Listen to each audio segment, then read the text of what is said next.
Caractéristiques et points de fonctionnement. Pourquoi ne peut-on pas associer n'importe quel générateur à n'importe quel dipôle? Avant de réaliser un circuit électrique, il peut être intéressant de connaître la caractéristique tension-intensité de chacun des dipôles, afin de pouvoir prévoir le point de fonctionnement du circuit électrique. Cela permettra alors de vérifier que chacun des dipôles fonctionnera sans être détérioré. Mais que représente la caractéristique tension-intensité d'un dipôle? La caractéristique tension-intensité d'un dipôle est la courbe donnant la tension U à ses bornes en fonction de l'intensité I du courant qui le traverse.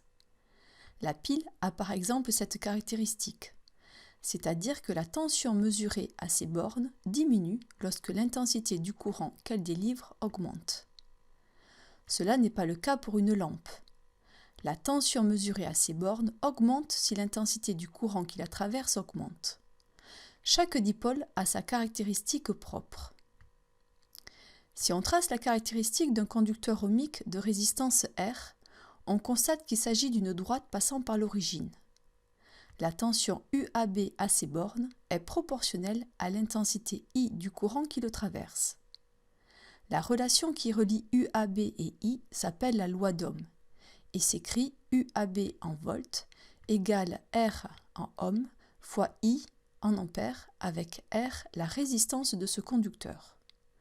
Plus la résistance est élevée et plus ce coefficient directeur de la caractéristique égal à R est élevé.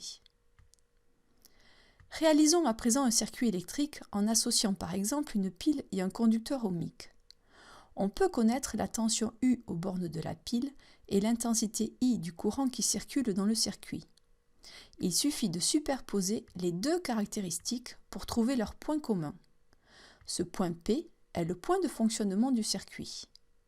L'ordonnée de P donne la tension U aux bornes de la pile. Et l'abscisse de P indique l'intensité du courant qui traverse le circuit.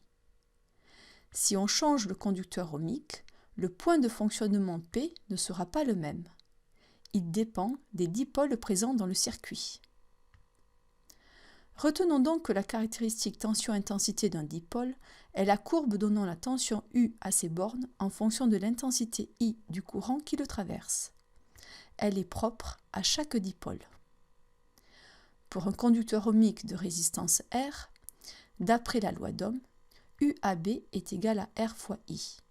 UAB et I sont deux grandeurs proportionnelles.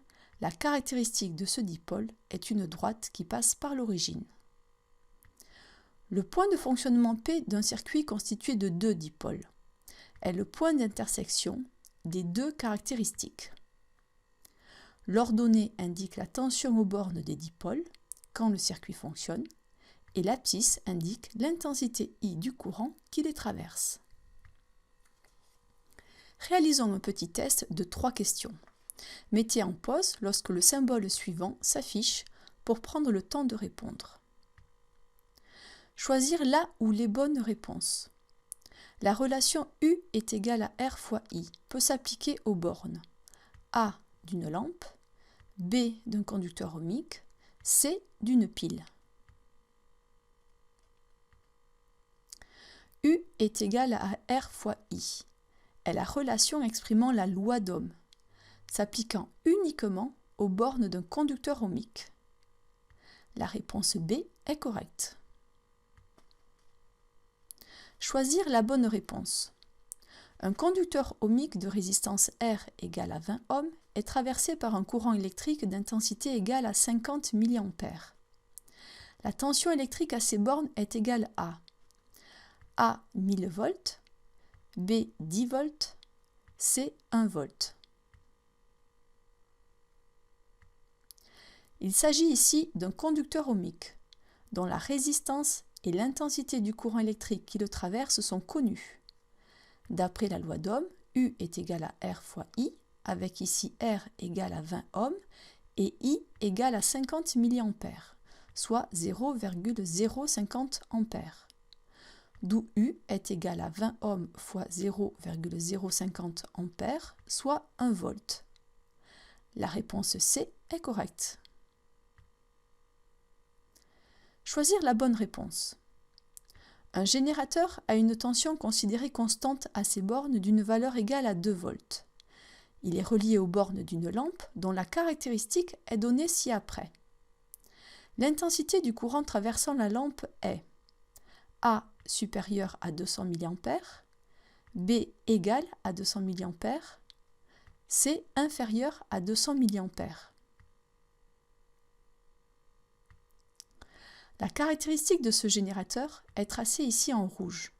Cela permet de trouver le point de fonctionnement, dont l'abscisse a une valeur inférieure à 200 mA. La réponse C est correcte.